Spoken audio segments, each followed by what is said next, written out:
विधवा महिलेस रात्री घरात घुसून मारहाण, गुन्हा दाखल.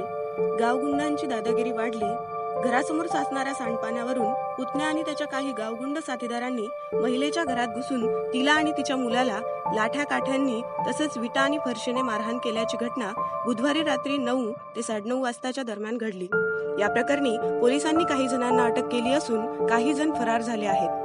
सुमन व्यवहारे वय वर्ष 40 या महिलेने पिंपळडोळी पोलीस ठाण्यात तक्रार दाखल केली आहे. त्यानुसार सदर महिला पिंपळडोळी येथे आपल्या मुलासह राहते.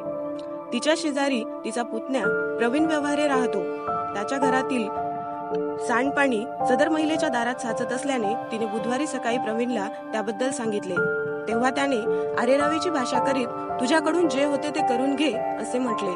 त्यानंतर रात्री 9 वाजताच्या सुमारास प्रवीण आणि त्याच्या 8 ते 10 साथीदारांनी सदर महिलेच्या घरात घुसून तिला आणि तिच्या आईला व मुलाला लाठ्या, विटा आणि फरशीने मारहाण केली. संदर्भात महिलेने चानी पोलीस ठाण्यात गुरुवारी तक्रार दाखल केली. त्यावरून पोलिसांनी सुहास शिवाजी ताजने नवेगाव, प्रवीण भगवान व्यवहारे पिंपळडोळी, श्रीकृष्ण काशीनाथ मसरे अंबाशी, शेख कलीम आलेगाव यासह अन्य 4 जणांच्या विरोधात भादवीच्या कलम 143, 147, 148, 149, 325, 452 सह कलम 135 मुंबई पोलीस ऍक्ट नुसार गुन्हा दाखल केला असून सुहास शिवाजी ताजने नवेगाव, प्रवीण भगवान व्यवहारे पिंपळडोळी, श्रीकृष्ण काशीनाथ मसरे अंबाशी, शेख कलीम आलेगाव या 5 जणांना अटक केली तर काही जण फरार झाले आहेत.